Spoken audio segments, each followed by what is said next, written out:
Ok. Boa tarde a todos. Eu não sei se está tudo ok com todo o pessoal ouvindo, vendo. Eu gostaria de confirmar com a equipe de apoio se a gente pode iniciar, por gentileza, Cristóvão, Fanny.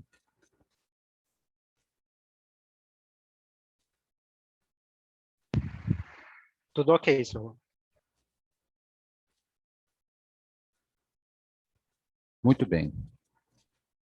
Hoje, 29 de abril, é um prazer enorme receber a todos os participantes desse primeiro evento do Sistema FAE Senaf Indepec do Amazonas e agradecer a participação de quem estão inscritos, participando do evento.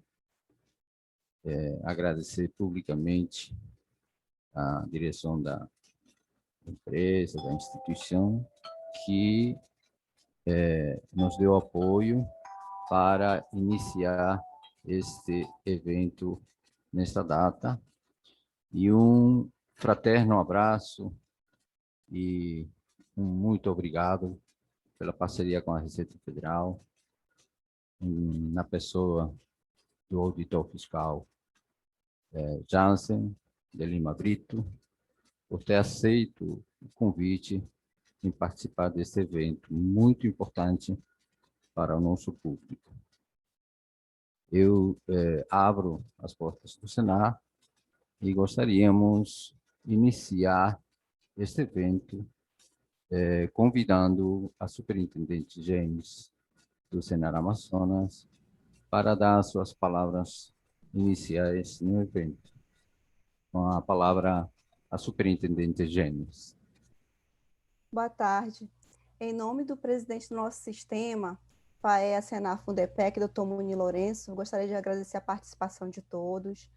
A Receita Federal do Brasil, através do delegado Eduardo Fernandes, que permitiu a participação do auditor fiscal Jansen Lima, a nossa equipe que organizou esse importante evento dedicado à temática do setor rural, e que, através deste evento, possamos contribuir com a disseminação, com informações e orientações referente às principais obrigações que o produtor rural tem com a Receita Federal.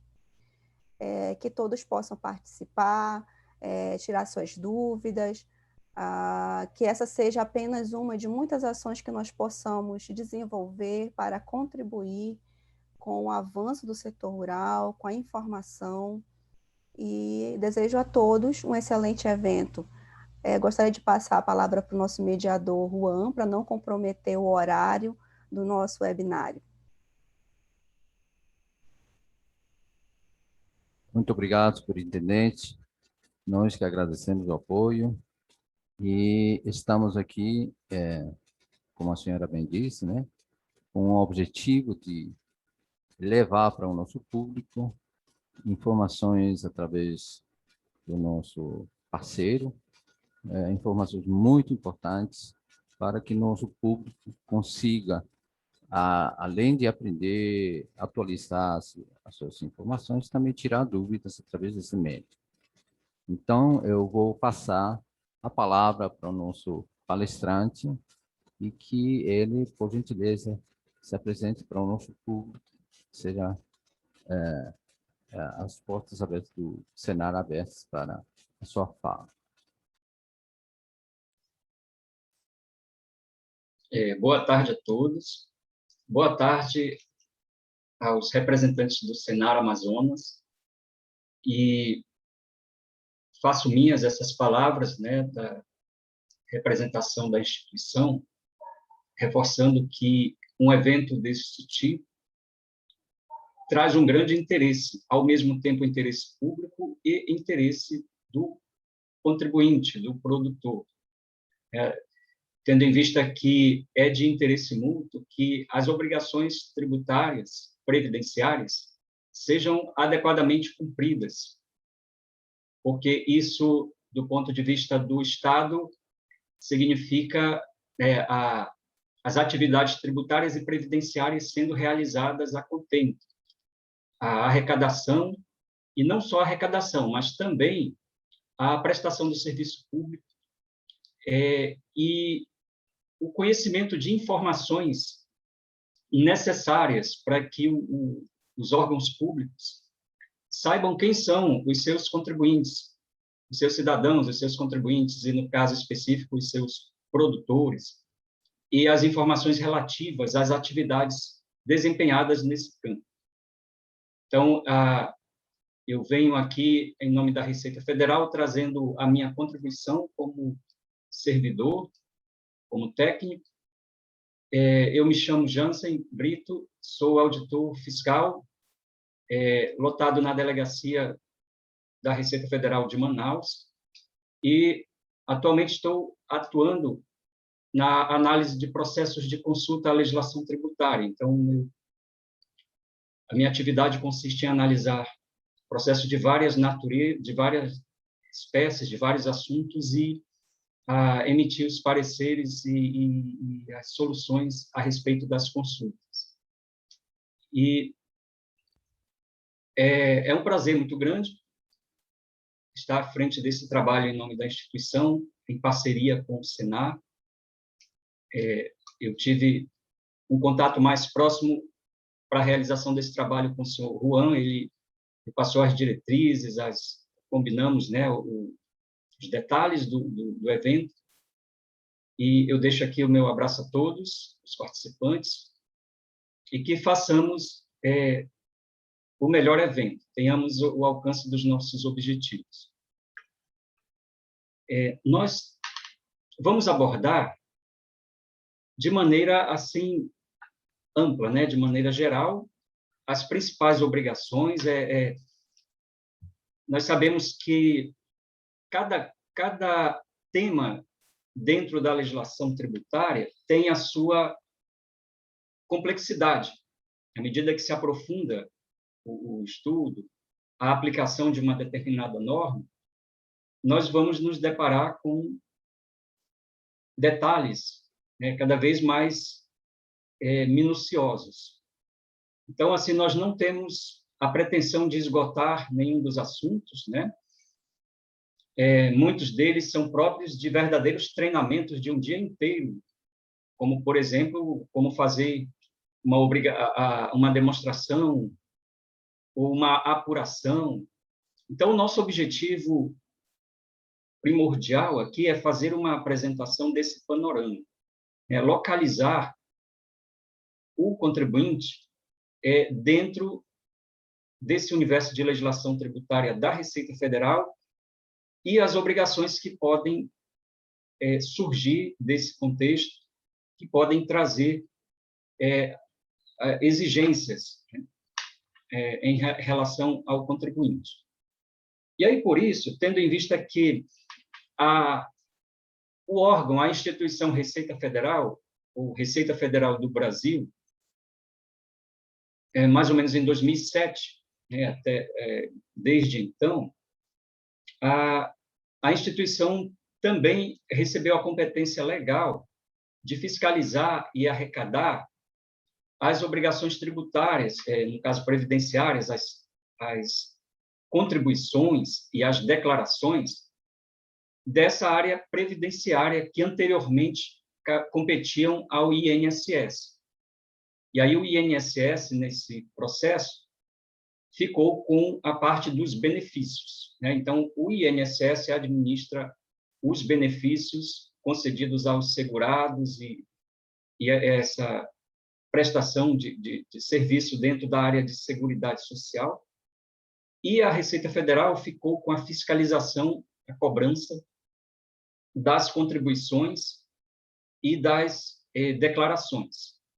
Okay? Então, tendo em vista esse nosso propósito, né, de fornecer um panorama para ajudar na localização do contribuinte dentro desse contexto de obrigações, então nós selecionamos, né, esses temas e fizemos essa divisão. Eu vou compartilhar aqui a minha apresentação.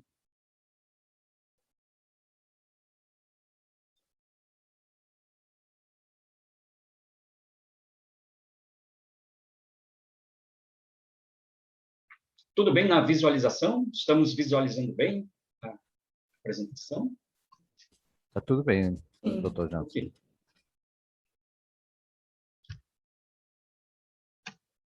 Bom, então, nós dividimos aqui em 2 campos, tá? Nós temos obrigações relacionadas ao imposto de renda. E esse tema que faz parte, né, da atuação da Receita Federal e pode atingir, alcançar os produtores, ele não deixa de ter um destaque especial nesse período em que estamos, né? Nós estamos em pleno período de entrega da declaração do imposto de renda da pessoa física. Então, o produtor rural, ele também pode estar sujeito a essa obrigação, a obrigações relativas ao imposto de renda, porque é uma das modalidades de exercício da atividade, é o produtor que exerce a atividade rural como pessoa física.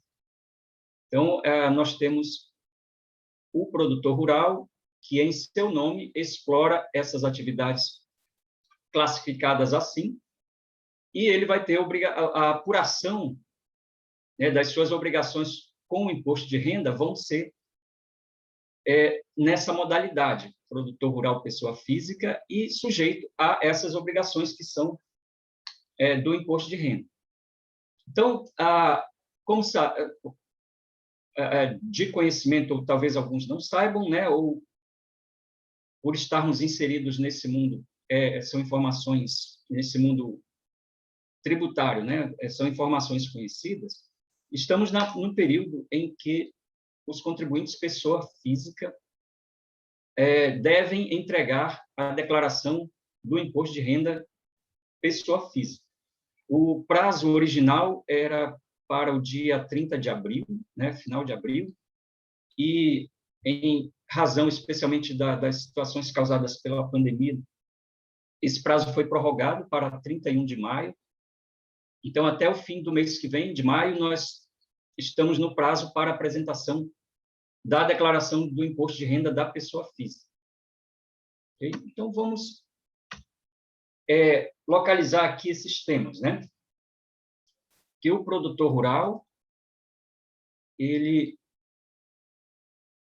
estamos dividindo em pessoa física e jurídica. Agora vamos fazer um esclarecimento. Nós estamos agora sob as normas da legislação do imposto de renda. Tá? Então, eu falo isso porque nós vamos encontrar, nesses campos normativos, às vezes, nomenclaturas um pouco diferentes, tá? Por causa da natureza daquelas obrigações.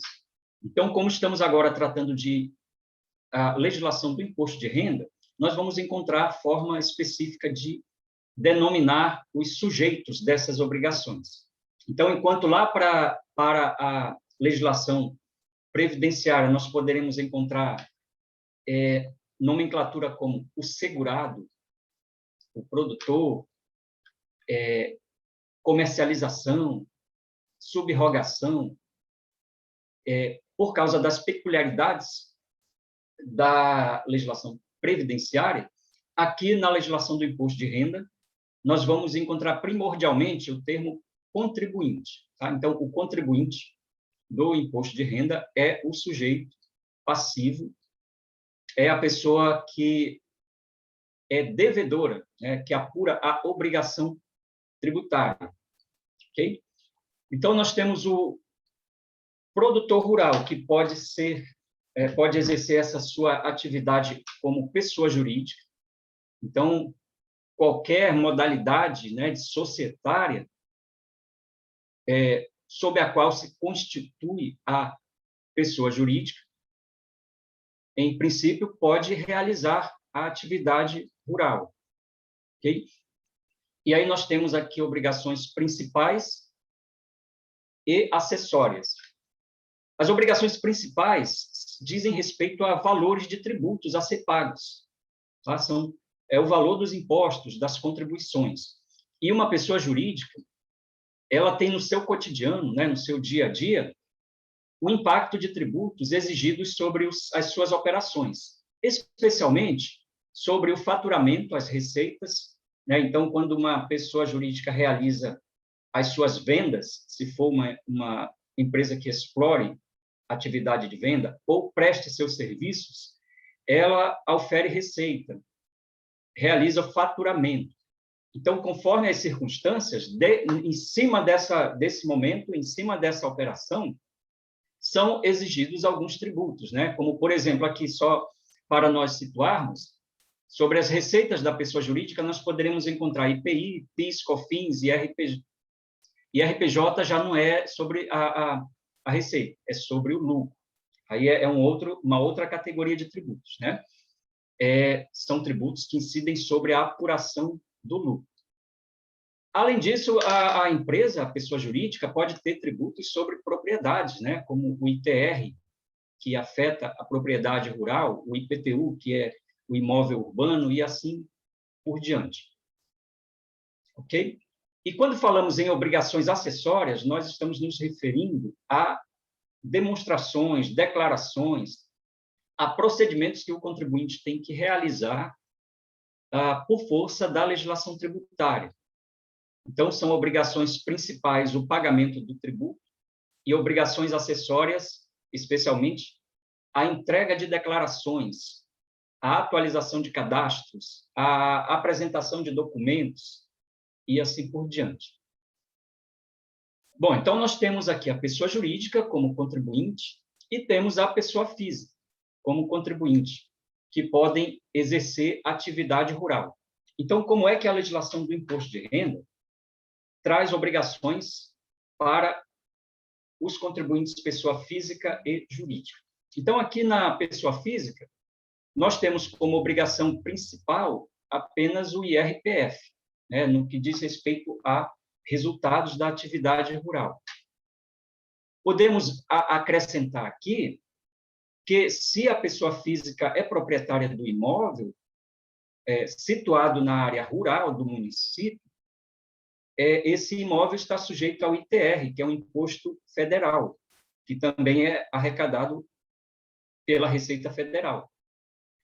Então, é um imposto que incide sobre a propriedade e cujo contribuinte é o proprietário, né? No caso, se for uma pessoa física, né, ele também vai estar sujeito a ele. E o IRPF, o Imposto de Renda da Pessoa Física, ele tem uma forma também, uma apuração voltado para a atividade rural. Então, o produtor rural, pessoa física, ele, ao realizar a sua atividade, vamos fazer também uma separação, tá? Vamos lembrar que aqui nós estamos falando em obrigação do imposto de renda. Então, ele tem uma natureza, ele tem critérios de exigência que, em muitas vezes, são diferenciados dos critérios para a cobrança das contribuições. O imposto de renda, ele existe e ele se fundamenta na obtenção de resultado, no acréscimo patrimonial, no ganho de rendimentos. Tá? Então, é em cima desse fundamento que nós vamos encontrar as formas de calcular o imposto e as obrigações acessórias. Okay? Então, aqui nós estamos visualizando nesse pequeno gráfico, vocês estão vendo a seta do mouse? Visualiza para vocês ou não? Sim, doutor Jássio.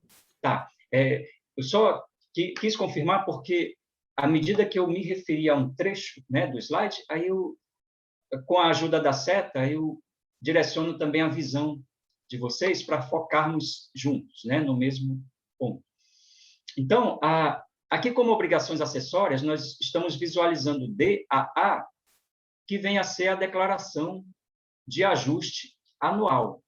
Então, declaração de ajuste anual é o nome oficial dessa declaração que nós chamamos na prática de Declaração do Imposto de Renda da Pessoa Física, a DIRPF. Então, ela é chamada oficialmente DAA, Declaração de Ajuste.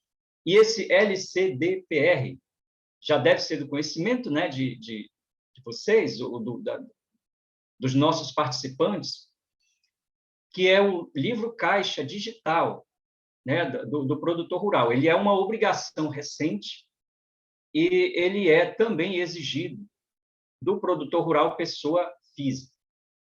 ok?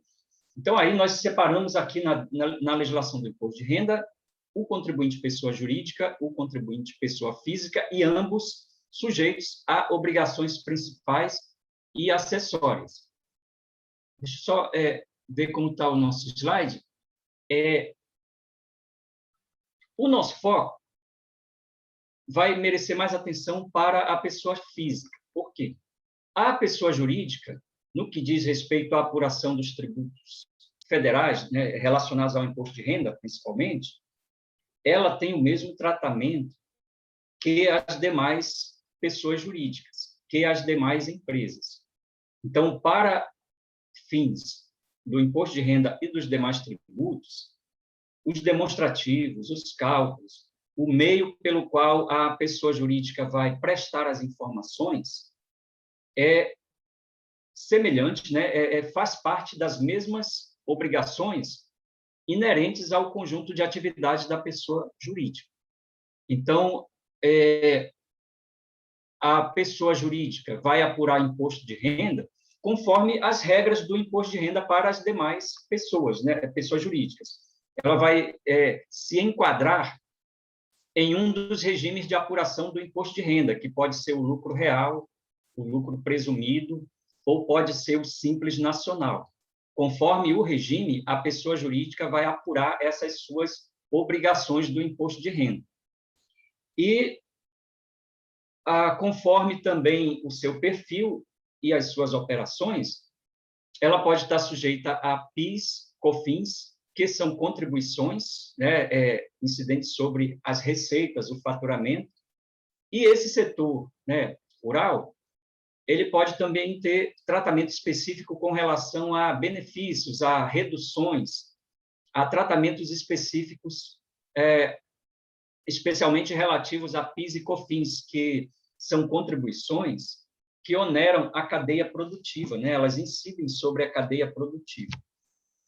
Então, nós podemos encontrar benefícios como suspensão, alíquota zero e redução para empresas que atuam na cadeia produtiva do agronegócio, né, como se menciona. Então, desde o produtor até a indústria, que lá no final das contas vende produtos de origem da produção rural, e que podem, por exemplo, se revestir de uma forma já enlatada, industrializada, empacotada, mas que percorreram uma cadeia com pontos, né, diversos, em vários pontos. Por exemplo, se nós pensarmos no produtor que cria animais para abate e que ele vende os seus animais vivos para um outro estabelecimento que realiza o abate, e que vende esses animais abatidos para um outro estabelecimento, que realiza outras etapas, como corte, e outras etapas depois em outros estabelecimentos, como processamento, embalagem, etc. Tá? As demonstrações da pessoa jurídica também vão ser como as demais atividades, né? Então, nós vamos ter demonstrações exigidas lá pelo imposto de renda, pela legislação do imposto de renda, como as obrigações que estão cada vez mais, né, compondo o SPED, né, o Sistema Público de Escrituração Digital, que abrange declarações do imposto de renda, como a SCF, que é um dos módulos do SPED.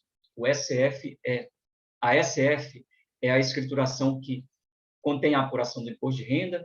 As EFD contribuições, que são os arquivos digitais com apuração de PIS e COFINS, por exemplo, né? Então, para a pessoa jurídica, não há particularidade pelo fato de ser atividade rural. O conjunto, no geral, tem o mesmo perfil para as demais atividades. E a pessoa física? Então, vamos tratar dessas obrigações da pessoa física relacionadas ao imposto de renda. Eu acho importante, tá? Eu considero que o nosso papel orientativo ele ganha mais força quando nós indicamos os caminhos, né, para o contribuinte chegar à informação e ao fundamento, especialmente o fundamento legal, porque é importante, né, o expositor explicar o funcionamento do tema. Mas, mais ainda, é se ele puder indicar o fundamento legal que permite que o interessado até resolva, né, diversas outras questões. Então, o imposto de renda, ele é tratado na nossa legislação, atualmente, nesse regulamento do imposto de renda que atualmente é aprovado pelo decreto número 9580 de 2018. Então, ele trata de toda a cobrança do imposto de renda, abrangendo pessoa física e jurídica.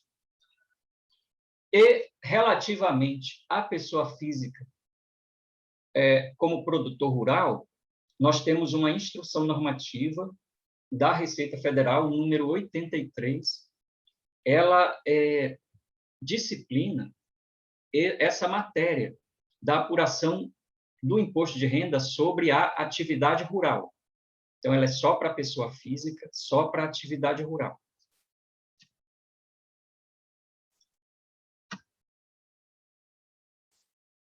Bom, principais obrigações, né, relacionadas ao imposto de renda relativamente à pessoa física.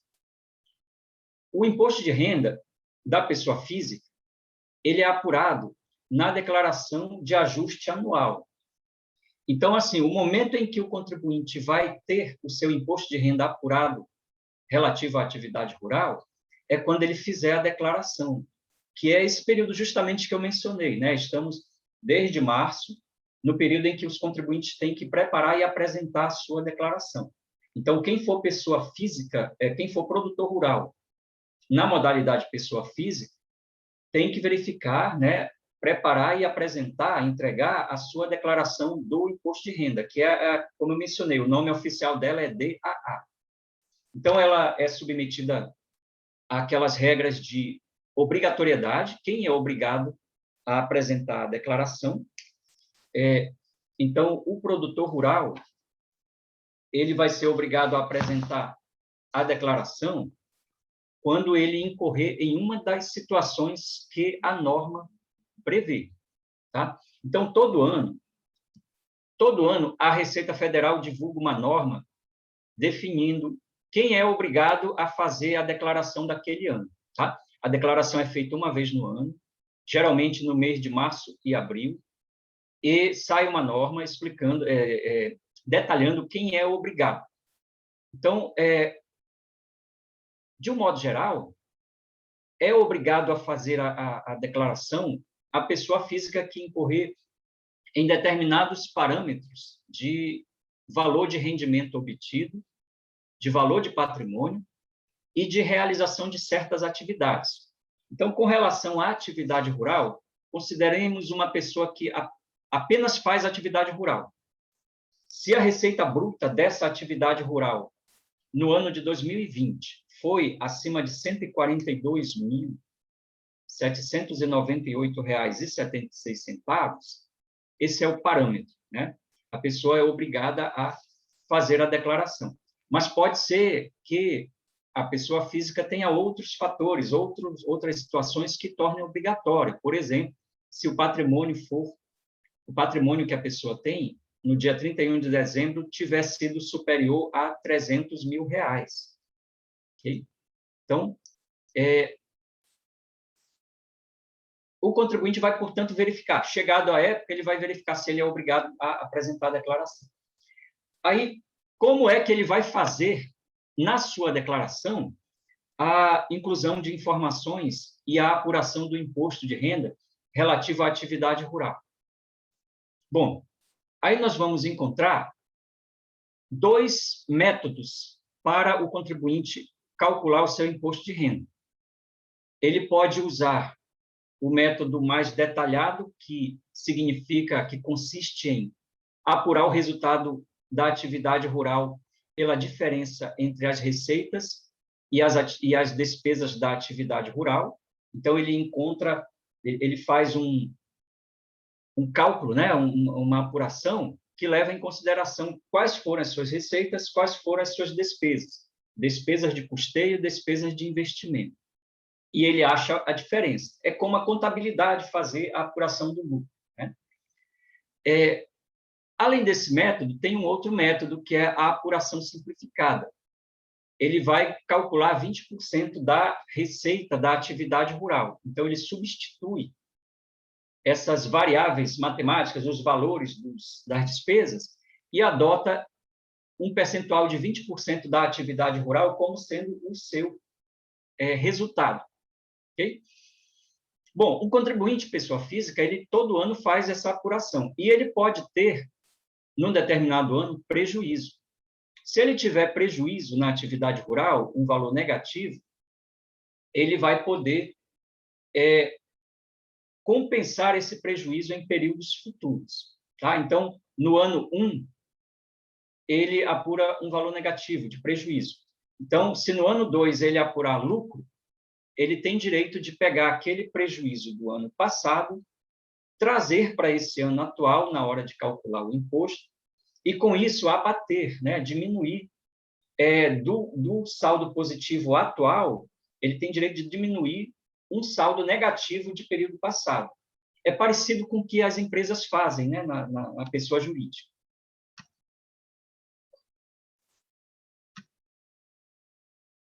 E aqui nós temos uma definição importante, inicial, da própria Instrução Normativa 83, que são os conceitos, né? O que é atividade rural para o imposto de renda? É agricultura, pecuária, extração e exploração vegetal e animal, exploração de atividades zootécnicas. Aí vem alguns exemplos, né, como apicultura, essas criações, né, piscicultura e outras de pequenos animais. Também se inclui como atividade rural a captura de pescado in natura, desde que essa exploração se faça com apetrechos semelhantes aos da pesca artesanal. Okay? Então, aqui são definições iniciais vindas lá para poder enquadrar o contribuinte como produtor rural. Okay? Bom, uma outra atividade que se inclui aí é a transformação de produtos decorrentes da atividade rural, sem que sejam alteradas as características do produto in natura. É o que nós podemos chamar de beneficiamento, né? Aperfeiçoar um pouco mais o produto, tirar aquela forma que ele vem bruta, mas sem também promover uma transformação mais profunda. Então, exemplo, o beneficiamento de produtos agrícolas, como descascar o arroz, né, a debulha de milho. Aqui eu estou trazendo muito sintético. Tá? Lá na norma, nós vamos encontrar uma lista que é mais extensa. Então, para facilitar aqui a nossa exposição, estou só trazendo alguns trechos na forma de exemplo. Ok? Ok, aqui mais exemplos, né? Transformação de produtos zootécnicos, como a produção de mel acondicionado em embalagem de apresentação, as atividades de laticínio, como pasteurização, o acondicionamento de leite, transformação de leite em queijo, okay? Transformação de produtos florestais, produção de embriões em rebanho em geral e outras atividades assemelhadas. E aí vem algumas exceções, não são atividades rurais. A industrialização de produtos, tais como bebidas alcoólicas em geral, óleos essenciais, arroz beneficiado em máquinas industriais, fabricação de vinho com uvas ou frutas. Aí, dependendo do caso, pode ser que uma situação trazida à análise possa ser mais complexa, e aí seja necessário analisar esse conceito de industrialização. Tá? O conceito de industrialização aí já vem lá da legislação do IPI. Então, por hora, né, nessa nossa exposição assim mais didática e básica, que expõe os fundamentos, nós devemos saber que há algumas atividades que não são consideradas atividade rural, e essa primeira diz respeito ao que se caracteriza como industrialização de produtos, de forma que modifica, há uma transformação, né, desses produtos. Ok? Também não é atividade rural para o imposto de renda a comercialização de produtos rurais de terceiros e a compra e venda de rebanho, com permanência em poder do contribuinte, dentro desses prazos aqui. Tá? Então, se for regime de confinamento, ficando abaixo de 52 dias, perde a condição de atividade rural para o imposto de renda. Tá? Ou, se não for confinamento, até inferior a 138 dias, a permanência, né, do rebanho, descaracteriza também a atividade rural. Bom, obrigações acessórias. Então, nós temos o livro caixa. Okay? Aí é importante, tá? Vamos atentar bem. Quando falamos aqui em livro caixa, não é o livro caixa digital, aquele LCDPR. É o livro caixa comum, cotidiano do contribuinte. É aquele que registra todas as operações que o contribuinte vai tendo da atividade rural. Okay? Esse livro pode até ser feito digitalmente, num programa, e até a Receita Federal tem no seu site. Eu não sei se todos já usam, todos os que trabalham com essa área já tiveram a oportunidade de conhecer o livro Caixa, que é um programa auxiliar da declaração do imposto de renda. Está disponível no site da Receita Federal, o contribuinte pode baixar, e que esse livro Caixa ele é obrigatório, como o livro usado habitualmente pelo contribuinte para registrar a sua movimentação e o seu resultado. Tá? O livro caixa ele é dispensado para contribuinte que tenha receita bruta de até R$56 mil no ano, essa receita anual. Outra obrigação acessória que o contribuinte deve ter é a documentação comprobatória. As notas, os recibos, os documentos que comprovam as operações. E lembrando aqui, né, que é dispensado o livro caixa quando a receita bruta é até R$56 mil, e aí, nesse caso, o contribuinte cumpre as suas obrigações comprovando apenas com a documentação. Ele não precisa, nesse caso, de R$56 mil de receita anual, ele não precisa ter o livro caixa perante a fiscalização da Receita Federal. Ele comprova as suas operações só com a documentação. Agora, a partir de acima de R$56 mil, ele tem que ter tanto a documentação como o livro caixa. Tá? E lembrando, esse livro caixa não é o livro caixa digital que vai ser transmitido por meio de um arquivo. Tá?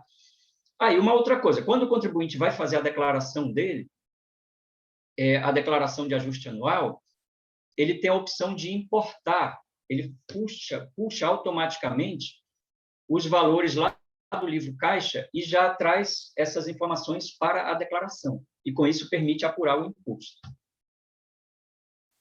E agora vem essa obrigação, né, que nós mencionamos, o livro caixa digital do produtor rural, LCDPR, além do livro caixa acima, ele é exigido para o produtor rural pessoa física que tenha uma receita bruta acima de R$4.800.000 no ano.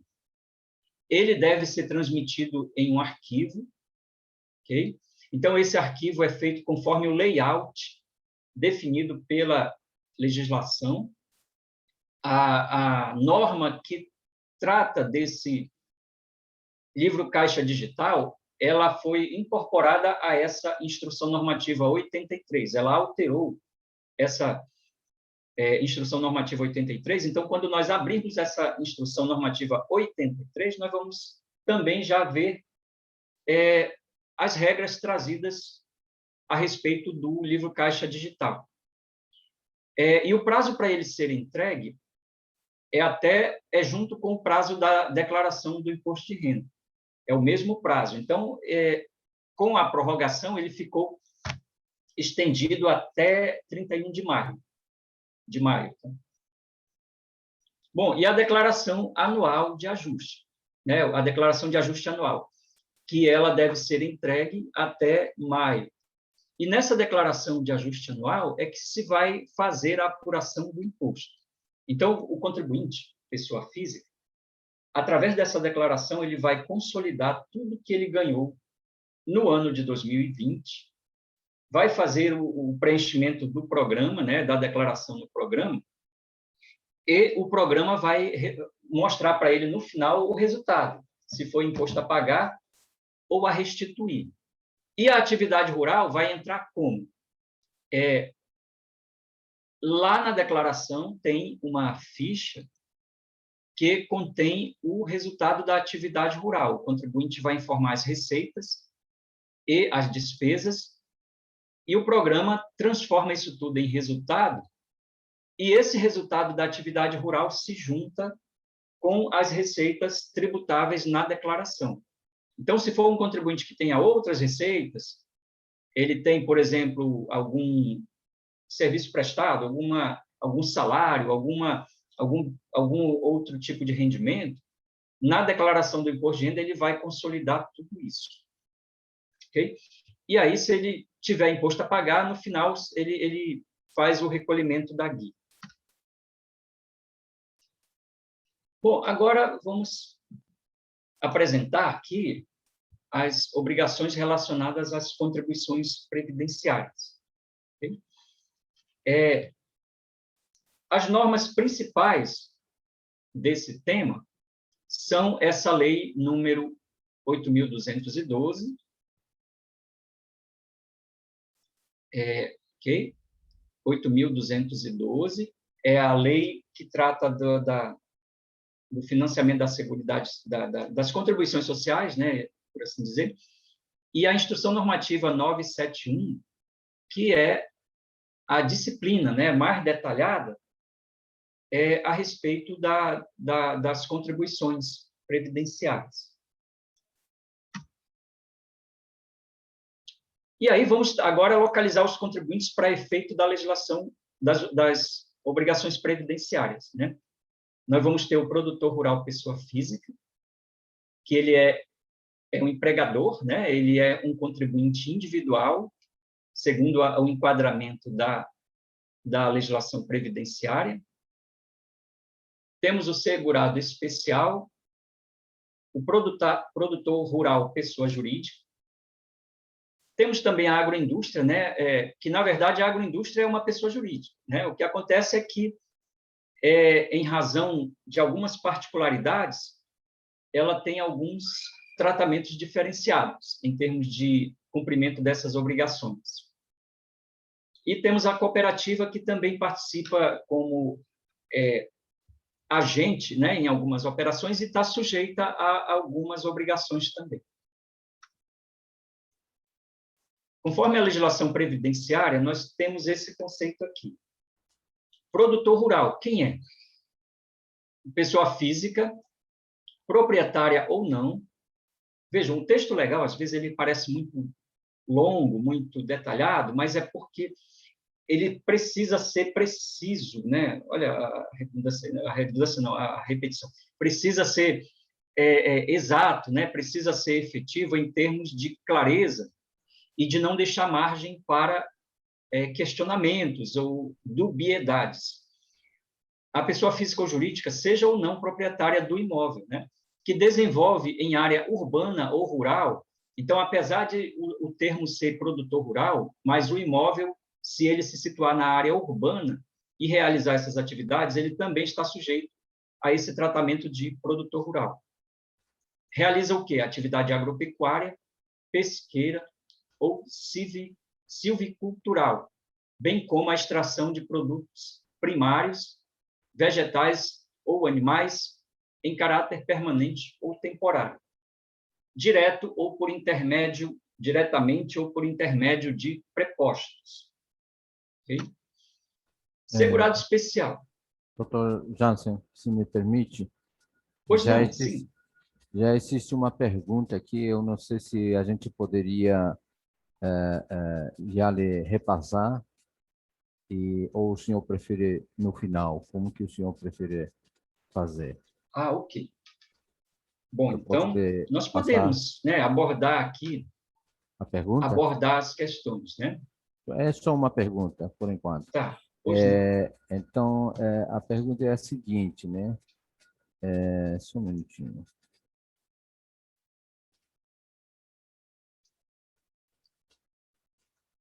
Oh.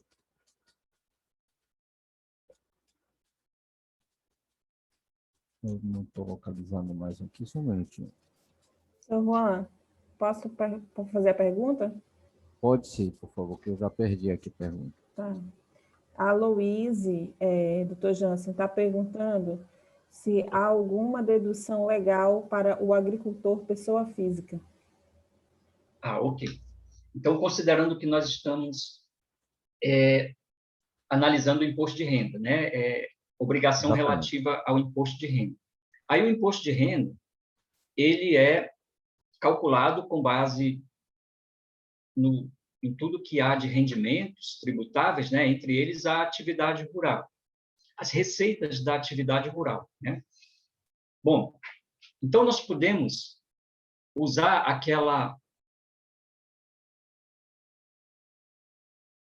essa definição aqui, essa exposição de como o resultado da atividade rural é encontrado. Então, aqui nós estamos visualizando o seguinte: há 2 métodos para encontrar a base de cálculo do imposto, tá? É o método que usa o cálculo que é a diferença entre receitas e despesas. Então, aqui nós vamos pegar as receitas da atividade, ok? Então, se é um produtor rural que exerce atividade de agricultura, né, por exemplo, então, as receitas que ele obtém com a venda da sua produção, elas vão ficar aqui como receita. Nós vamos abater disso as despesas que o produtor rural tem para exercer essa atividade. Okay? Então, o que ele gasta na atividade, né? na atividade rural, tudo que ele gasta para fazer essa produção, né? É a mão de obra, os materiais, os insumos, a estrutura que ele tiver que gastar, né, para isso. Então, nesse método, nós vamos deduzir tudo aquilo que for despesa da atividade rural. Então, nesse sentido, essas são deduções, né, do produtor rural, da atividade rural. O outro método é a apuração simplificada. Então, nesse método, nós desprezamos as despesas da atividade rural. Nós substituímos todas elas por um desconto, por um percentual, e aí vamos tributar 20% de maneira fixa, de maneira padronizada. Ok? Aí nós podemos ir além. Tudo bem, o produtor rural ele está fazendo a declaração de imposto de renda da pessoa física e ele está inserindo o resultado da atividade rural, mas a vida dele é maior que isso, ele tem outras situações. Ele tem os gastos pessoais de saúde, de educação, ele tem filhos, tem possibilidade de se contemplar esses outros elementos que aparecem numa declaração do imposto de renda da pessoa física. Então, aí, como nós estamos apurando o imposto de renda da pessoa física, nós nos submetemos a toda a apuração ampla. Então, como pessoa física, que é o contribuinte produtor rural, ele tem direito, dependendo do tipo de declaração que ele fizer, ele tem direito de usar as deduções legais relativas a dependentes, despesa médica, despesa com educação, a previdência social que ele pagar, ele vai preparar tudo na declaração do imposto de renda igual aos demais contribuintes que não sejam produtor rural. Então, ele vai informar os bens e direitos, ele vai informar os rendimentos, as contas bancárias, os rendimentos de aplicação, ele vai escolher qual é o formulário, o modelo de declaração do imposto de renda que ele quer adotar, se é o simplificado ou o completo. E aí, se ele escolher o modelo completo, ele pode usar as deduções. Então, assim, a pergunta foi se o produtor rural pode usar deduções, né? Então, nós entendemos aqui deduções no sentido de dedução estrita dentro da apuração da atividade rural, ok? ele vai poder deduzir as despesas da atividade rural se ele calcular o resultado pelo método de receita menos despesa. Se ele usar o método de apuração simplificada de 20%, ele não vai poder usar para deduzir as despesas da atividade rural. Agora, saindo da estrita apuração do resultado da atividade rural e indo para a vida do contribuinte ampla dentro da declaração, ele tem direito a usar aquelas deduções que a legislação da pessoa física permite, como educação, saúde, previdência, ele tem direito, sim. E aí eu gostaria de um feedback se a pergunta foi devidamente respondida. Ela já registrou que agradece muito a sua resposta. E tem alguns que estão pedindo o senhor um pouquinho mais devagar, porque com certeza então, é muita informação. Desculpa, tá? Não, mas não tem problema, não. Tá, agradecendo. Tá. É bom saber, porque assim, né, eu estou dosando conteúdo com o tempo e aí buscando ter o equilíbrio, né? Ser didático, não ter um descompasso entre o tempo e o conteúdo. Não desperdiçar tempo e não prejudicar o conteúdo. Vamos buscar um equilíbrio aí, né? Ok. Então, temos mais perguntas e mais alguma observação para eu corrigir aqui o curso? Pode prosseguir, por gentileza. Tá bom. Então, vamos lá.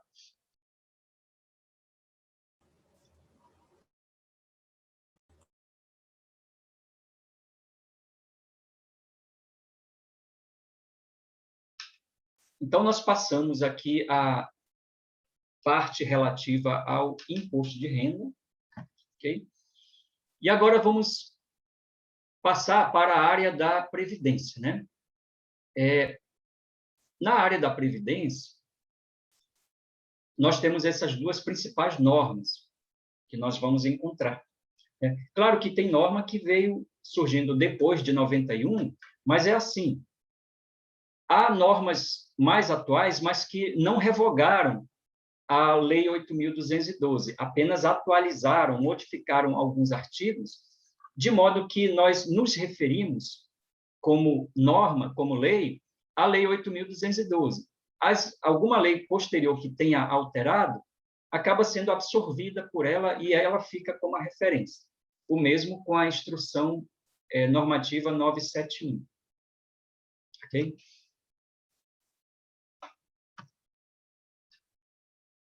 Bom, aí nós temos o produtor rural pessoa física, que ele é tratado pela legislação previdenciária como um contribuinte individual, né?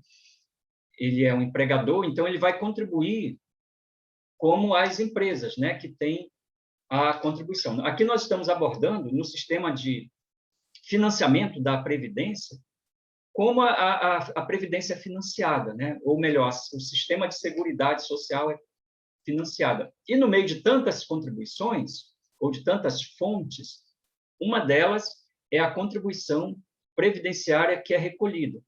E ela é recolhida pelos empregados e pelos empregadores. E a legislação previdenciária chama esses empregadores de empresa.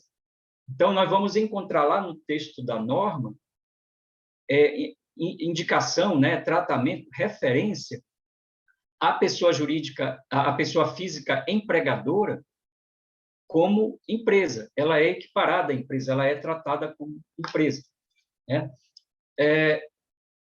Aí temos o segurado especial, que tem um conceito próprio, né? Temos o produtor rural, pessoa jurídica.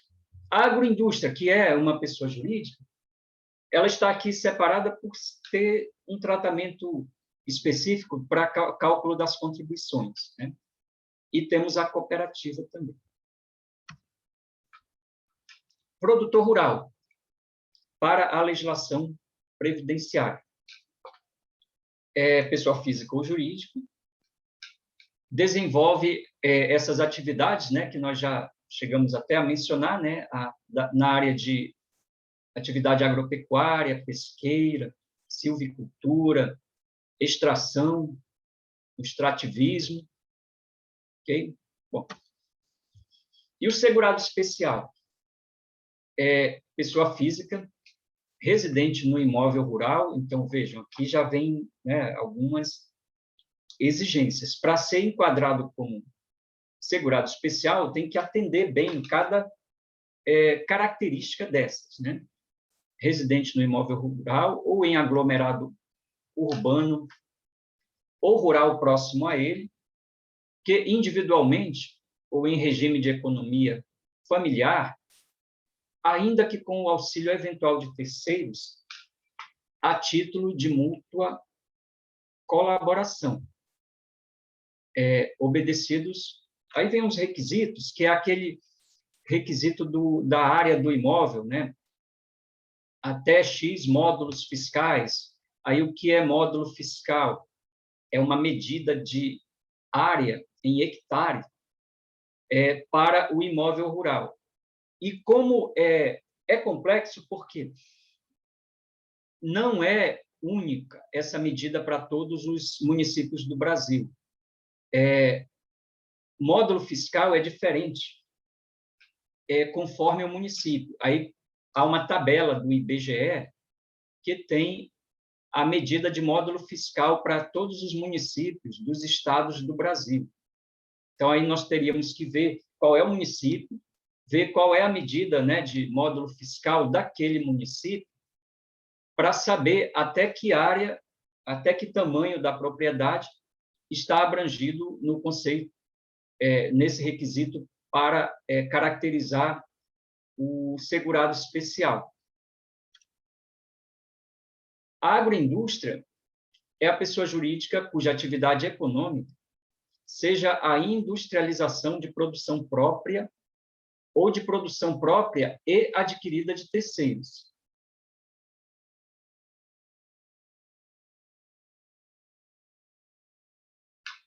Bom, quando nós falamos em essas obrigações com a Receita Federal, nós podemos tratar de imposto de renda, que já passamos, né, e de contribuição previdenciária.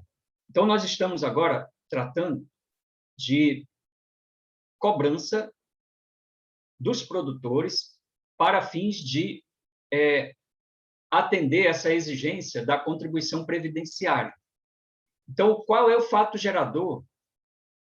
Qual é o acontecimento que faz surgir essas obrigações, né? Nós temos dois grupos, né? Temos duas espécies de fato gerador. Pode ser com o fechamento da folha de pagamento, ou pode ser com base na comercialização de produção. O período de apuração é mensal.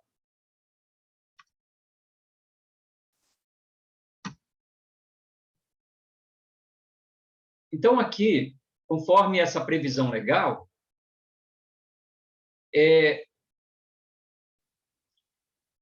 a forma de calcular essa contribuição previdenciária, em princípio, era com base na folha de pagamento. Aí veio uma modalidade substitutiva, que é sobre a venda, sobre a comercialização. O termo que a lei usa é comercialização. Tá? Então, o contribuinte pode, em princípio, em geral, é permitida a opção entre pagar a contribuição com base na folha de salário ou pagar a contribuição substitutiva sobre a comercialização. E aí uma observação aqui, que há casos em que não pode haver essa opção. Tá? Dependendo do caso, não pode. Vamos ver aqui as principais regras sobre a apuração da contribuição. Tá? Como eu mencionei, em regra, o critério para apurar as contribuições do produtor rural é com base na comercialização, mas é permitido fazer opção, se o contribuinte quiser e puder, perante a lei, optar pelo cálculo em cima da folha de pagamento. Então, vamos ver o que nós temos a esse respeito. Vamos visualizar aqui como é que o produtor rural, pessoa física, faz a sua apuração, né? Primeiramente, na modalidade substitutiva, né, com base na comercialização. Então, para a contribuição do INSS é 1,2%, do risco é 0,1%, contribuição Senar 0,2%, totaliza 1,5% sobre a receita bruta de comercialização. Ok? Então, nós temos aqui o critério que usa como base a comercialização, né? E se ele optar pela folha de pagamento?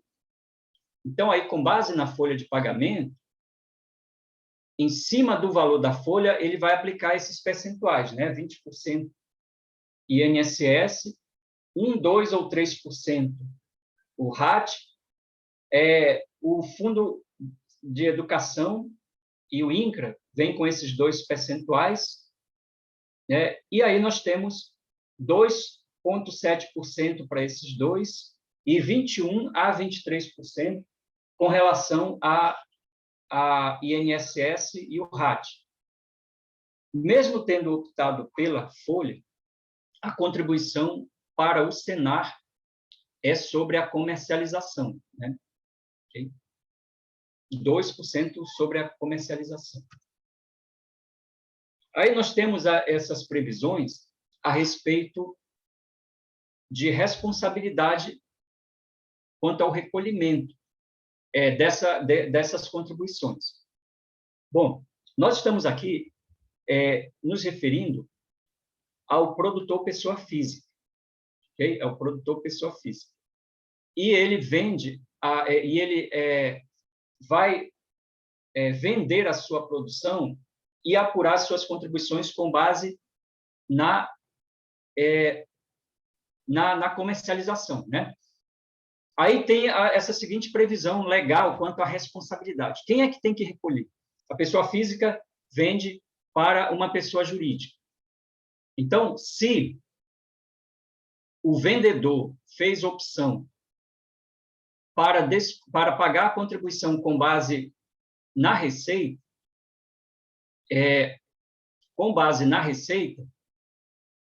ele vai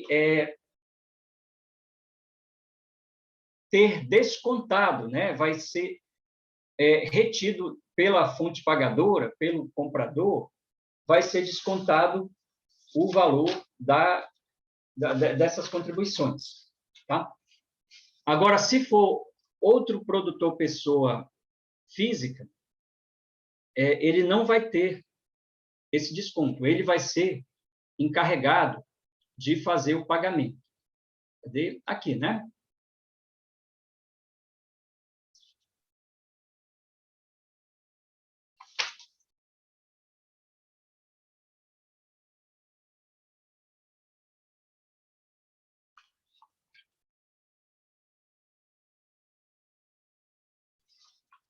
Só um minutinho, eu estou organizando aqui umas informações.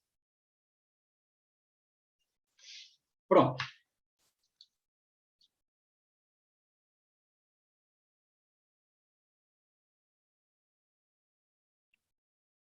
Eu vou fazer uma correção aqui que eu vi que precisa ser corrigido, tá? Só um minutinho.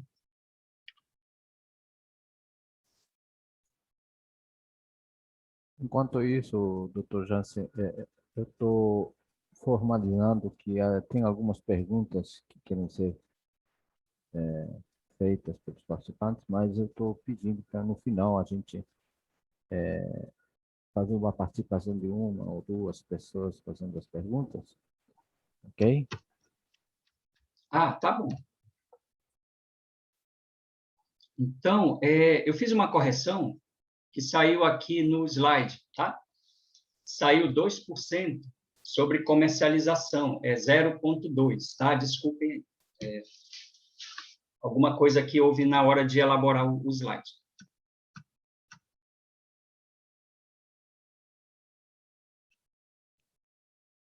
Bom, então, quando a pessoa física faz a venda da sua produção e ela fez a opção para pagar a contribuição com base na receita, né, na comercialização, então, quem é responsável pelo pagamento é o adquirente, pessoa jurídica. Então, ele faz o desconto, faz a retenção, e é ele o responsável por esse recolhimento. Tá? Agora, se a opção for pela folha de pagamento, a pessoa jurídica adquirente não faz retenção. Ele paga para o vendedor, o produtor, o valor da operação. E cabe ao vendedor fazer o recolhimento. Só que aí vem uma exigência, né? Ele tem que apresentar uma declaração para o comprador, uma declaração de que ele fez essa opção pelo cálculo com base na folha, para não sofrer o desconto.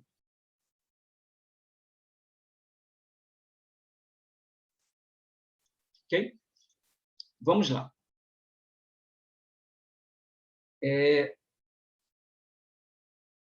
Aí, o produtor rural, pessoa física, quando ele comercializar em outras situações, ele é encarregado de fazer o recolhimento. Quando ele vende a sua produção, ele é responsável pelo recolhimento da contribuição. Okay? Na modalidade de cálculo sobre a comercialização. É quando ele vende a consumidor, pessoa física, no varejo, quando ele vende a outro produtor rural, pessoa física, ou quando ele vende a outro segurado especial. Ok? Que mais nós temos? Aqui, essa é a indicação da norma, tá? Eu trouxe aqui a indicação da norma para nós nos localizarmos. O produtor rural, pessoa física, que fizer a opção pela tributação com base na folha de pagamento, ele deverá apresentar à empresa adquirente. E aí vem os outros, né? Consumidora, consignatária ou cooperativa, ou a pessoa física adquirente não produtora rural, a declaração de que recolhe as contribuições sobre essa base, conforme modelo constante do anexo 20, lá dessa instrução normativa, número 971. Então, é importante enfatizar que até o formato, né, o modelo da declaração já é elaborado, já é disponibilizado como anexo na instrução normativa. Okay? Então, o que acontece? Pessoa física optou por recolher a contribuição com base na comercialização. Quando vende para uma pessoa jurídica, vai sofrer retenção e quem tem que pagar é a pessoa jurídica. Okay? Se ele vende para essas outras situações aqui, ele é responsável pelo recolhimento. Okay? Se ele opta pela folha de pagamento, ele não vai sofrer esse desconto, mas ele tem que apresentar essa declaração que nós estamos visualizando aqui, a indicação do anexo.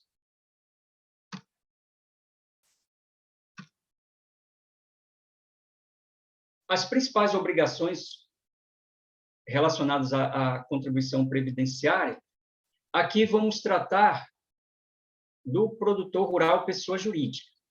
E nós estamos deixando aqui de fora a agroindústria em geral, porque a agroindústria tem a necessidade de se verificar os tipos de atividade que ela realiza, porque há percentuais conforme as atividades, né?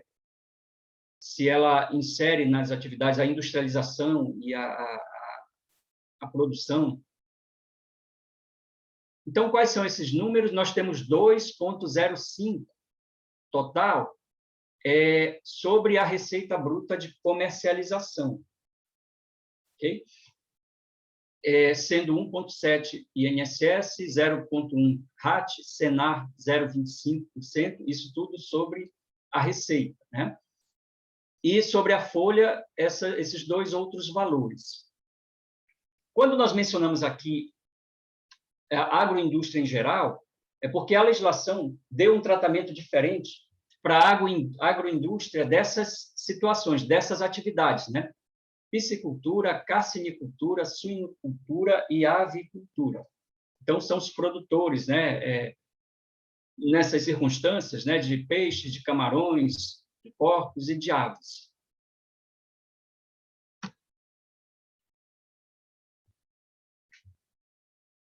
Sobre a folha de pagamento. A agroindústria não pode optar pelo recolhimento das contribuições com base no... Alô? Alô, estão ouvindo?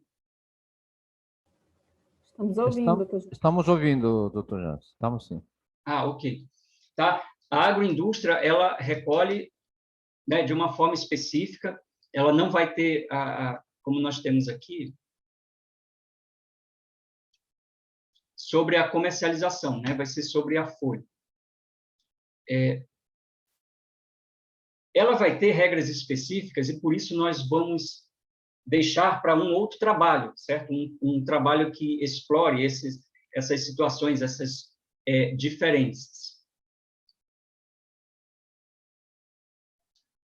Vamos voltar aqui. Nós estamos na contribuição da pessoa jurídica sobre a comercialização. Okay? Então, temos essas contribuições, elas que são chamadas de substitutivas. Tá? Porque, originalmente, a contribuição é calculada sobre a folha de salário. Aí veio a substitutiva, que é sobre a comercialização.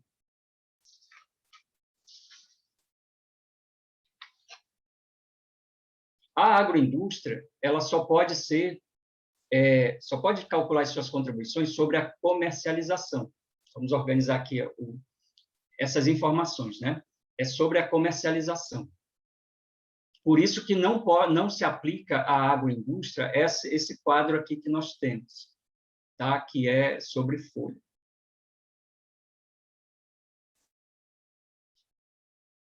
A responsabilidade pelo recolhimento pode ser... Doutor Jansen, só uma intervenção aqui.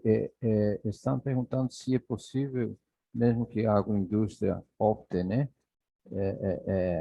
Ele pode fazer o recolhimento através da GPS para os 0,2%? A agroindústria, em princípio, ela não tem a opção, né?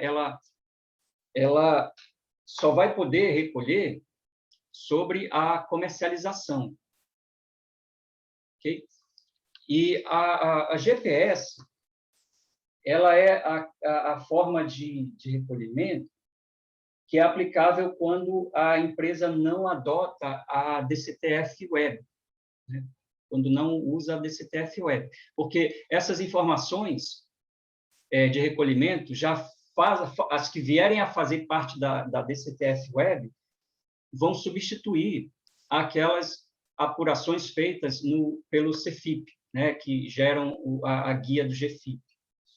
Então, em geral, as agroindústrias, elas vão tratar sobre a comercialização. Aquelas 4 exceções lá, suinocultura, piscicultura, elas podem fazer a opção pela folha de pagamento. E aí, se elas não estiverem obrigadas a informações em DCTF Web, elas vão recolher pela GPS.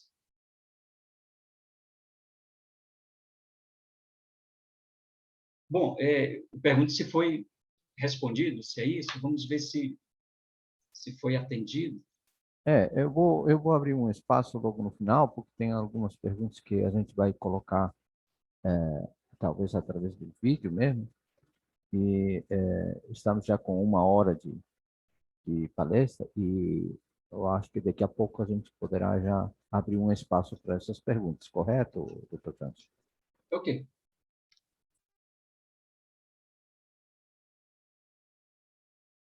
Ok. Responsabilidade, a empresa adquirente ou cooperativa, aí vem a subrogação, tá? Esse termo subrogado é a situação em que quem comparece perante a Receita como devedor não é o produtor que obteve a receita, é a pessoa jurídica que fez o pagamento, a aquisição da produção, e, por determinação legal, ela é responsável pelo recolhimento, pelo desconto e pelo recolhimento dessas contribuições, né?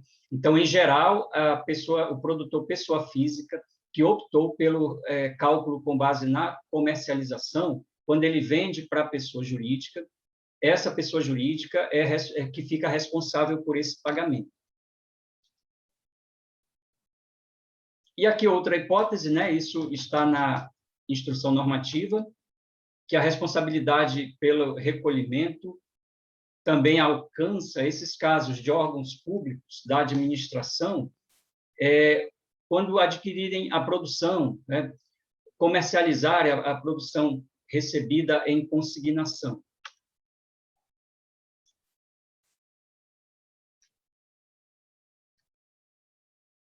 A outra hipótese aqui de responsabilidade, a pessoa física adquirente, não produtor rural. Ela também pode ficar na condição de subrogada do produtor rural quando adquirir produção para venda no varejo, a consumidor pessoa física. Esse é o caso, né, do feirante. Não é ele, pode ser que ele não seja ele o produtor dos produtos rurais, ele adquire, né, de outra pessoa física que seja produtor. Então, ele fica na condição de responsável, subrogação. Ok? E aqui, nesse trecho que nós estamos listando, os casos da responsabilidade são decorrentes daquela situação de que, quando a pessoa física que opta pela cobrança em cima da comercialização, ela sofre o desconto e o adquirente, ao descontar, tem a responsabilidade de efetuar o pagamento. Okay? E, nesse último parágrafo, aquela observação, né? Não haverá retenção caso haja opção pelo recolhimento com base na folha de pagamento por parte do produtor pessoa física. Aí, nesse caso, quem vai ficar responsável pelo pagamento é o próprio produtor pessoa física, quando ele optar por calcular em cima da folha de pagamento. Ele deve apresentar a declaração.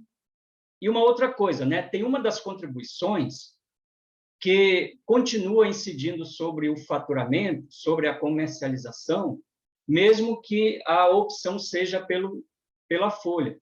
É a contribuição do Senar, né? De 0,2%. Então, o comprador aí, ele fica responsável por reter só o Senar e recolher. Okay? Aí nós temos aqui menção às obrigações acessórias, né? Que tem passado por modificações quanto às exigências. O E-Social, tem uma letra errada aí, tá? Desculpem de novo. Posso ajeitar aqui? Desculpe.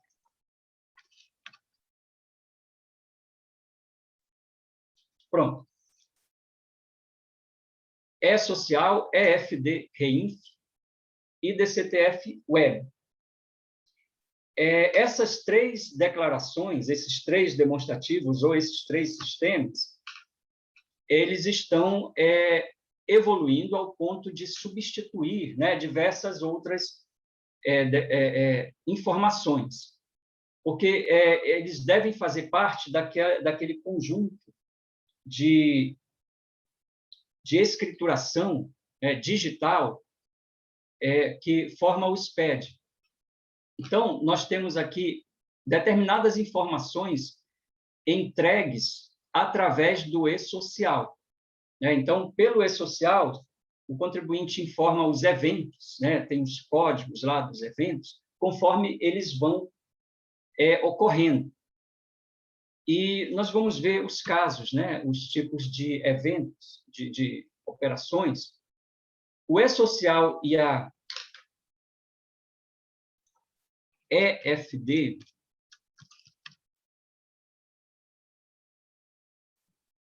o E-Social e a FD-REINF, elas vão alimentar, né, eles vão formar a DCTF Web.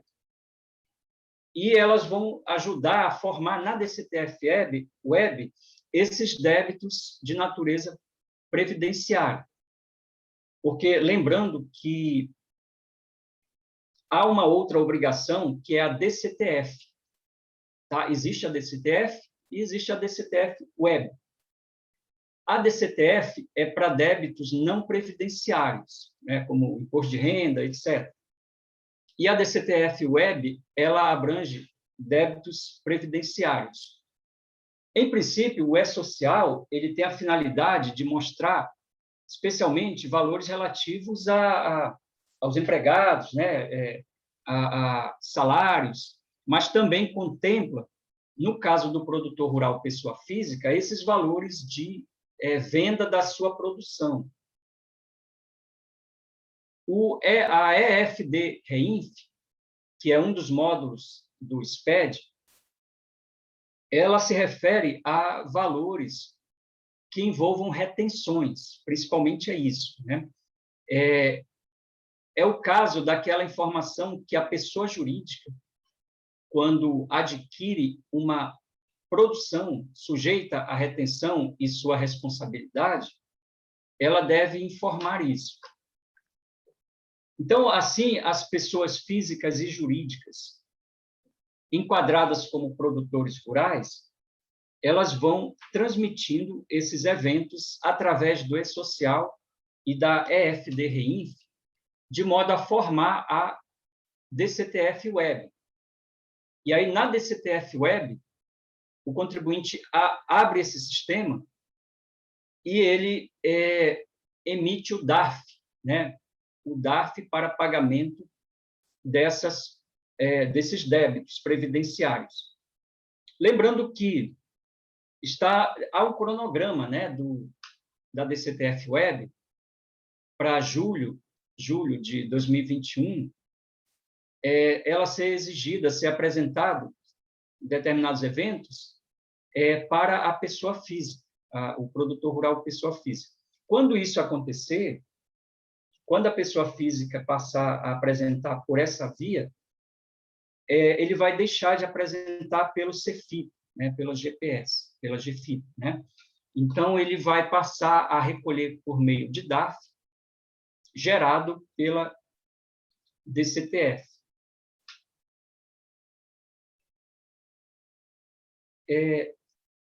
Eu juntei aqui umas informações sobre o E-Social, né? A fonte dele, o manual que está disponível nesse site, né? Nesse endereço. Ele contém informações sobre folha de pagamento, sobre comercialização de produção e sobre aquisição de produção.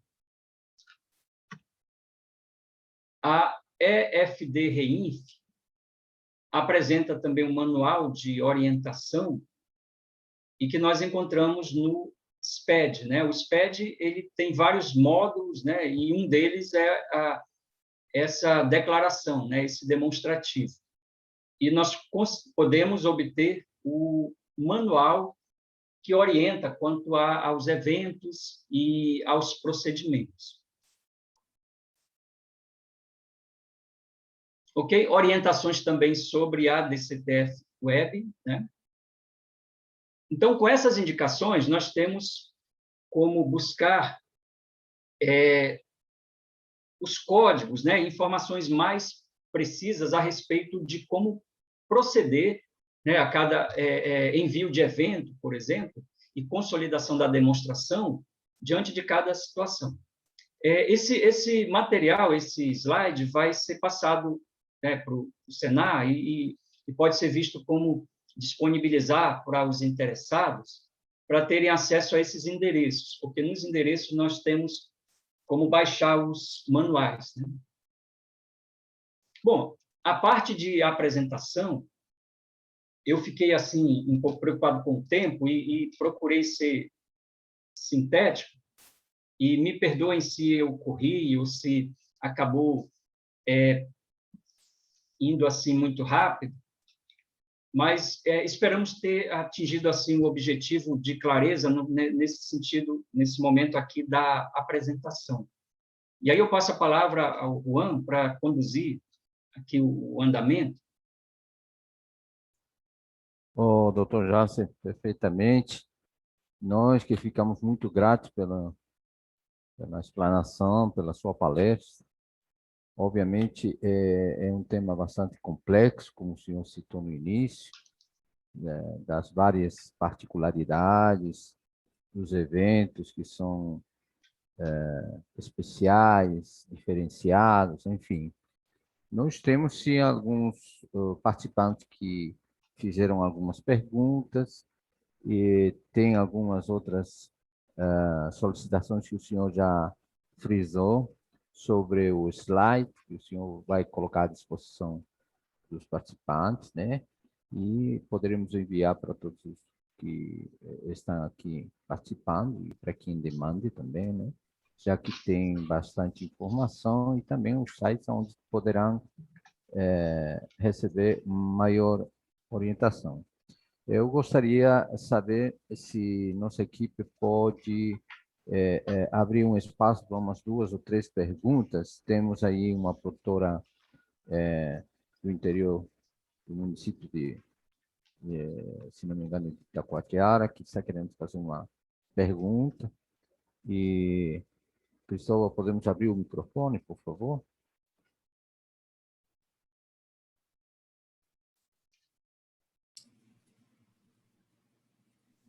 Alô? Alô, alô, boa tarde. Estão me ouvindo? Estamos sim. Pode fazer sua pergunta, por gentileza. Eu só gostaria de saber seu nome e de onde que a senhora está falando, por favor. Boa tarde, eu sou Santana Elisiário Souza, sou produtora rural aqui no município de Itacoatiara. Então, eu queria agradecer pela disponibilidade de você estar aqui com a gente, explanando aí esse processo todo da Receita Federal ao Senar. Eu tenho uma dúvida muito grande. Primeiro, eu sou produtora rural e empregadora rural. E há 1 ano e meio, mais ou menos, a Receita Federal tratou o empregador rural, tá? Ou seja, de outubro, quando foi em janeiro, acho que 2019, 2020, passamos a ser empregador rural, com direitos e obrigações. Os nossos direitos, nós temos direitos a 7 funcionários, no caso, né? Nós temos obrigações junto à Receita Federal, não só o E-Social, mas nós temos um outro sistema, que é empregador rural, que é através daquela atividade CAEPF, Cadastro de Atividade Econômica de Pessoa Física, né? Onde nós estamos relacionados aí nesse empregador rural, atividade produtora rural. Nós temos o SEI.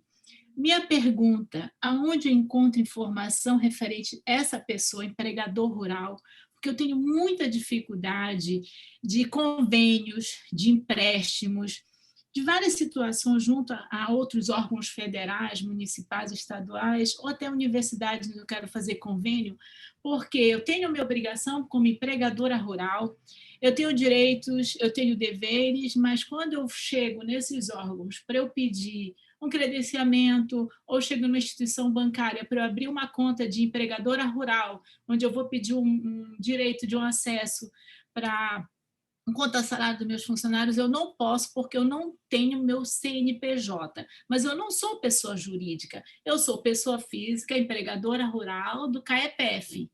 E a Receita não exige para a gente CNPJ. Então, eu tenho uma dúvida muito grande, eu acredito que não seja só eu, mas, por favor, se eu estou errada em relação a isso. Ok? Tá. Então, é muito provável que esteja havendo, em algumas situações, exigência de CNPJ. Corrija se eu estiver errado, né, nessa minha definição. É provável que, para algumas finalidades, algumas instituições exijam o cadastro no CNPJ, né? Isso acontece em algumas situações, Acontece até em secretarias de fazenda estaduais, né? Alguns estados que, para negociar com o produtor rural pessoa física, eles exigem que haja um CNPJ, né? Por questões da legislação dessas entidades, na hora de fazer um pagamento, de emitir algum documento, é exigido que seja em nome de uma pessoa jurídica. E eles exigem um CNPJ. Bom, para a Receita Federal, a exigência, a obrigação de ter CNPJ é quando se constitui efetivamente uma pessoa jurídica. Quando a pessoa jurídica é uma sociedade empresarial ou segue uma outra espécie de sociedade dentro do direito comercial brasileiro, registrada na JuSEA e tudo. Juridicamente, uma pessoa jurídica que, ao se cadastrar na Receita Federal, obtém um CNPJ. Mas há casos, realmente, em que lá fora, né, em algumas operações, as entidades exigem CNPJ. Para a legislação do imposto de renda e das contribuições previdenciárias, permanece a caracterização como uma pessoa física, como um produtor pessoa física. Esse produtor pode até ter um CNPJ para atender essas exigências. Então, ele pode ter esse CNPJ e, com esse CNPJ, realizar as operações exigidas por esses órgãos, por essas entidades, mas ele não vai deixar de ser pessoa física perante a Receita Federal. Isso acontece com relação a essas obrigações previdenciárias e acontece até com relação ao imposto de renda. Há casos de profissionais autônomos que, para a Receita Federal, na área do imposto de renda, eles são caracterizados como pessoa física, mas eles querem ter um CNPJ, ou precisam ter um CNPJ, para atender exigências lá fora, de alguma situação, de algum órgão. Então, para a Receita Federal, eles continuam como pessoa física. As obrigações deles vão ser cumpridas como pessoa física. Agora, como há um CNPJ formalizado, há só um cumprimento de obrigações para evidenciar que não está havendo movimento na pessoa jurídica, mas que aquele movimento é tributado na pessoa física. Então, eu estou separando aqui o tratamento, a classificação que é dado dentro das obrigações com a Receita. E lá fora, né, é preciso ver como são essas exigências. Quer que seja, que tenha um CNPJ, que informe esse CNPJ em documentos ou em cadastros lá com essas entidades. E aí pode ser essa a situação, né? Pelo que eu entendi da sua pergunta. Isso mesmo. Então, Isso, né? existe essa confusão aí, né? Que Isso. eu não conseguia compreender como é que a Receita me permite ser empregadora rural, me permite ter 7 empregados, eu tenho várias contribuições como empregadora rural. Você comentou, por sinal, até vários do E-Social, mas fora esses do E-Social, nós temos aqueles de empregador rural, né? Que são várias folhas aí que meu contador emite. E pelo fato de eu não ter esse CNPJ, eu tenho hoje bastante problema em relação a isso. E a minha dúvida agora, eu acredito que de muitas pessoas aqui, em relação a isso aí, me ajudou muito. Só tenho a agradecer. Obrigada, viu? Por nada. Ok. Temos mais alguém? Juliana? Oi, eu acredito que as outras perguntas elas já foram respondidas durante a palestra, mas se alguém tiver alguma pergunta ainda para fazer, ainda acho que dá tempo de responder mais uma. Aproveitando o espaço, doutor Jace, como o senhor verá, existem muitas dúvidas ao respeito da própria interpretação mesmo da legislação, né? Eu queria que o senhor pudesse nos orientar também ao respeito do livro caixa. Existe ainda sendo feito da maneira antiga, né? E parece que isso ainda é possível fazer, correto? Sim. Aí nós estamos referindo, né, senhor Juan, do imposto de renda, né? Da apuração para fazer a apuração do resultado, né, da tributação. Exatamente, porque tem Livro caixa. muitos produtores que ainda utilizam da maneira antiga, correto? Isso. Vamos, então, localizar o nosso slide que continha essa informação. Pronto. Visualizando aqui, entre as obrigações acessórias, né, da pessoa física, aqui estamos no mundo do imposto de renda, né? Porque o livro caixa, ele é um instrumento para registrar informações do resultado da atividade rural, ok?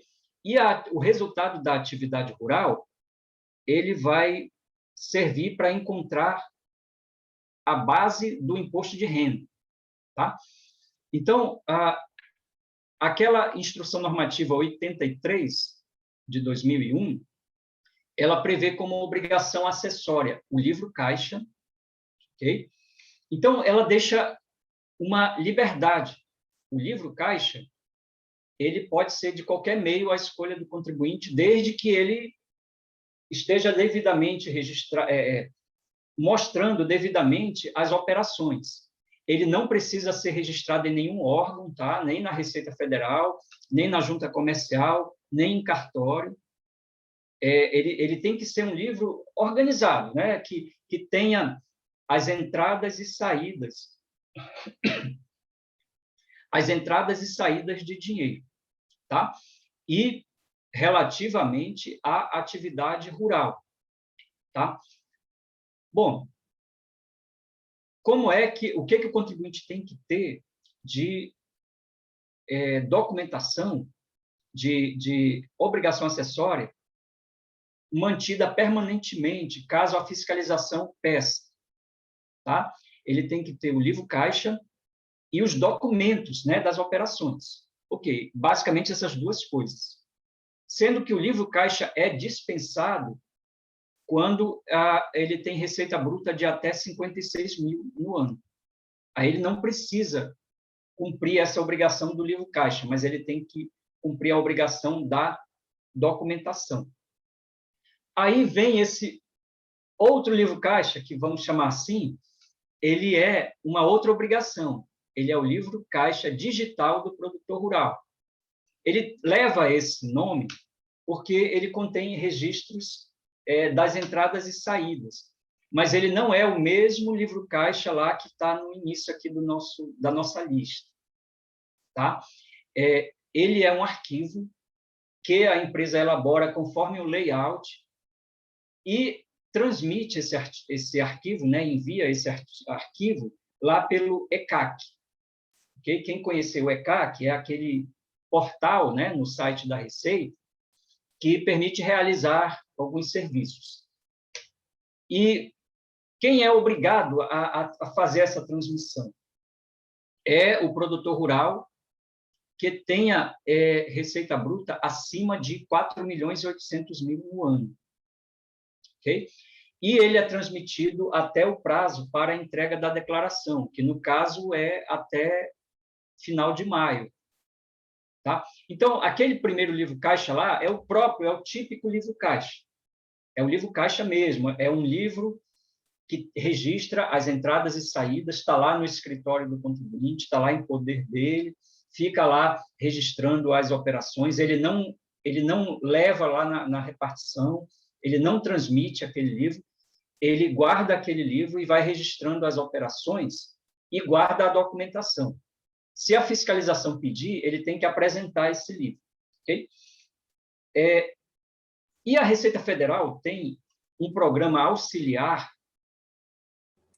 igual o programa da declaração do imposto de renda, tem os programas auxiliares, e um deles é o livro caixa.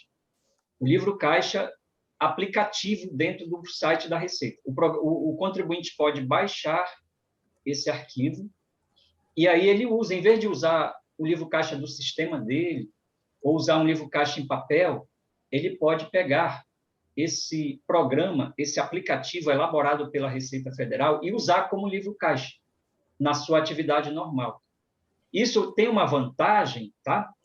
Se ele fizer uso desse aplicativo, tem uma vantagem que é, quando ele vai fazer a declaração de imposto de renda da pessoa física, ele só faz dar um comando que o programa importa.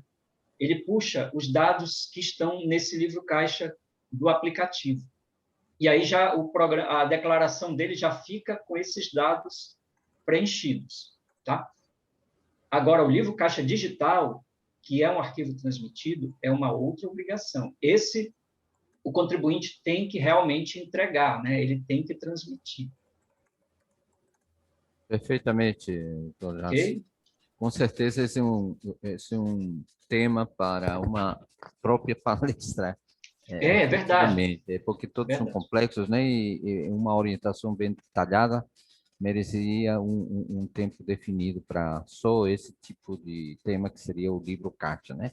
Mas, evidentemente, com sua explanação, foi tirado bastante dúvidas, e nós temos também mais uma perguntinha, e vamos abrir o espaço para essa última pergunta e a gente poder fazer as considerações finais. Pode ser assim, doutor Jansen?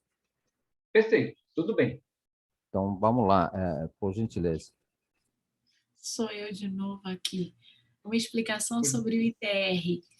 Quando você é produtora rural de uma zona rural, na área rural, e o município determina, através de uma votação no município, que determina que aquela área é urbana, você continua com o ITR na declaração de ITR normal, porque você está desenvolvendo ainda a economia de produção rural? Olha, que pergunta interessante, né? O ITR, ele tem um fundamento constitucional, né? Que ele é o imposto que incide sobre a propriedade rural.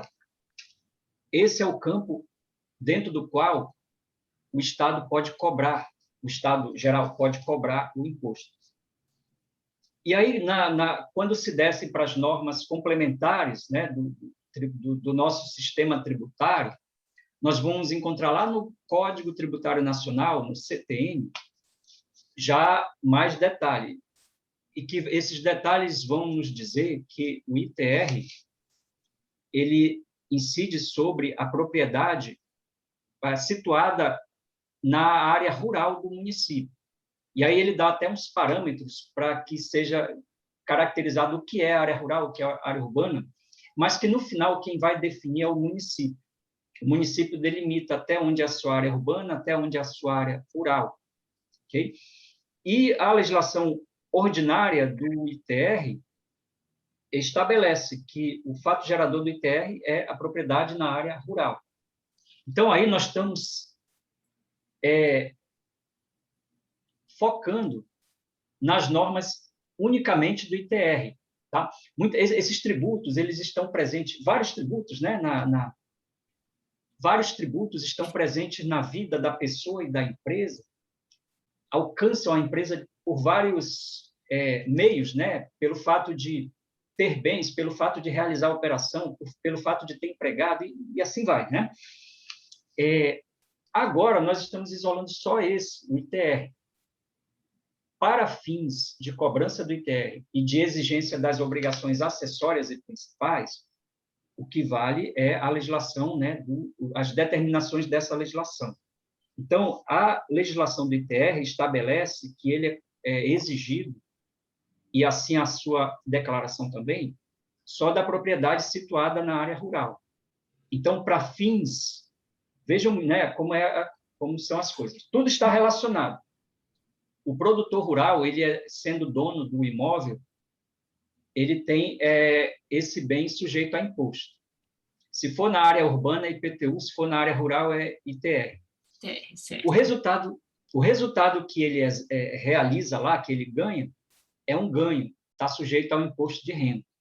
O fato de ele ter folha de pagamento, ou então o fato de ele comercializar a produção rural, faz com que ele seja obrigado também a contribuir patronal, na forma patronal para a Previdência e para os outros.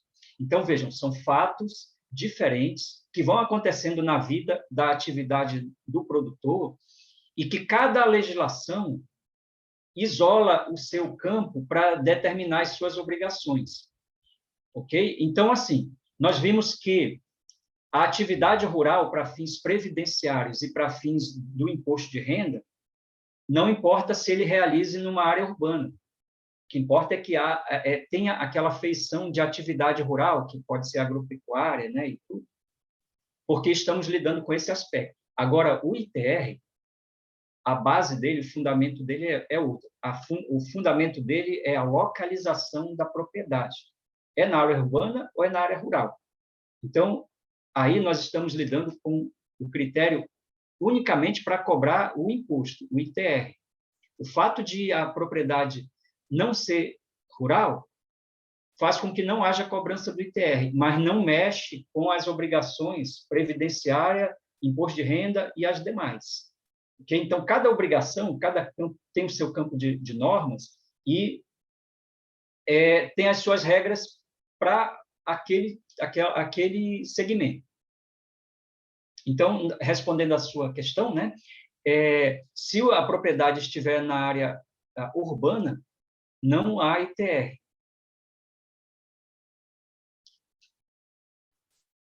Certamente, então, doutor Jansen. Eu acho que ficou bem claro, até porque muitas áreas, né, que antigamente eram urbanas, pela expansão dos municípios, né, elas chegam a ser consideradas como expansão, né, e às vezes o próprio produtor que tem uma área pode fazer uma opção, se vai decidir continuar com a atividade rural, né, continuar com o ITR ou o IPTU, mais ou menos por aí. Aí só para complementar, né, digamos que a propriedade seja enquadrada como urbana, para fins de ITR não vai existir, vai ser IPTU que ela vai pagar, mas para as outras legislações, previdenciária e imposto de renda, aquela atividade, mesmo sendo desenvolvida num imóvel urbano, ela é tratada como atividade rural, ok? Perfeitamente, é isso mesmo. Então, eu acho que aqui encerramos as perguntas. Tem mais alguma pergunta, Juliana? Tem uma pergunta aqui, mas eu acho que o doutor Jansen acabou de responder, que a pessoa está falando assim, nesse caso, se estiver na área urbana, passa a ter IPTU? Sim, falamos. Foi isso, né? Exatamente. Essa pergunta. Foi.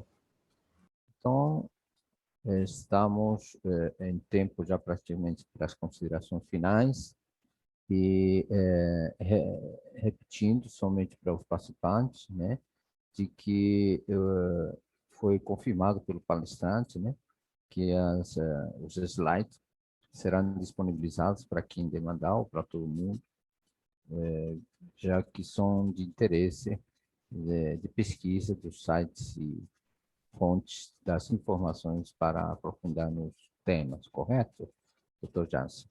Então, eu gostaria, então, passar a palavra para as considerações finais, doutor Jansen, para encerrar a palestra. Ok, senhor. Muito obrigado. Bom, eu quero agradecer a oportunidade, o convite. Me honrou bastante ter sido designado para isso e espero ter colaborado adequadamente para trazer esses esclarecimentos e também ressaltando, né, que é um campo muito complexo. Como nós começamos a ver, ao começar a falar de um desses temas, qualquer um deles, nós vislumbramos que há muito mais a se fazer. A abordagem, né, pode ser a respeito da parte jurídica e pode ir até a parte bem operacional, códigos a serem informados nos documentos. Então, como nós vimos, o tema é complexo e tem camadas, né? Ele pode ir até a várias situações que exigiriam até mesmo um treinamento de dias, né? Dependendo do que se for explorar. Então, eu agradeço em nome da Receita Federal, que isso é uma oportunidade de levar informações que ajudam ao conhecimento da legislação e ao cumprimento adequado das legislações e das obrigações e do exercício dos direitos. Muito obrigado a todos. Nós que agradecemos, doutor Jansen, em nome do sistema FAEA-SENAR Fundepec, em nome do presidente Munir Lourenço, em nome da superintendente Genes, e principalmente em nome de todos os produtores, amigos, participantes do evento, agradecemos muito a sua parceria, seu tempo, a explicação, e gostaríamos de contar futuramente com a parceria da Receita Federal, para sempre levar para o nosso público as informações que, às vezes, é muito difícil ele encontrar, principalmente nessa situação em que nos encontramos numa situação um pouco limitada com relação à pandemia, né? E a gente entrando e mergulhando um pouco na vida virtual. Então, fica meu agradecimento pela paciência e deixo sempre um abraço fraterno para que a gente possa contar com a parceria em eventos futuros. Muito obrigado, doutor Jansen, e uma boa tarde para todos. Seu Juan, Diga, antes Juliana. da gente encerrar, quero pedir para as pessoas que quiserem, né? Não precisa ser todas, mas as que quiserem abrir o vídeo para a gente fazer um registro aqui. Perfeitamente, é bem lembrado, porque isso aí faz parte da do nosso registro. Todas as pessoas que puderem abrir sua câmera, né?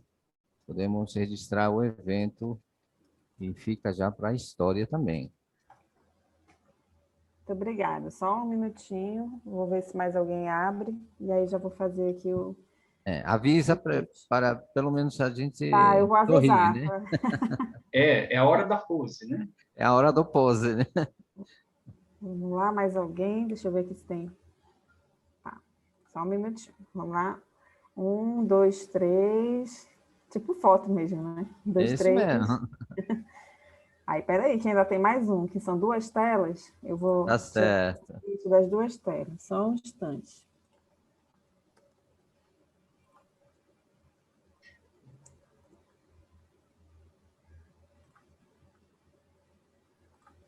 Aí, de novo. 1, 2, 3. Pronto. Muito obrigada. Muito bem. Obrigado a todos, um forte abraço. Obrigado a todos. Tchau.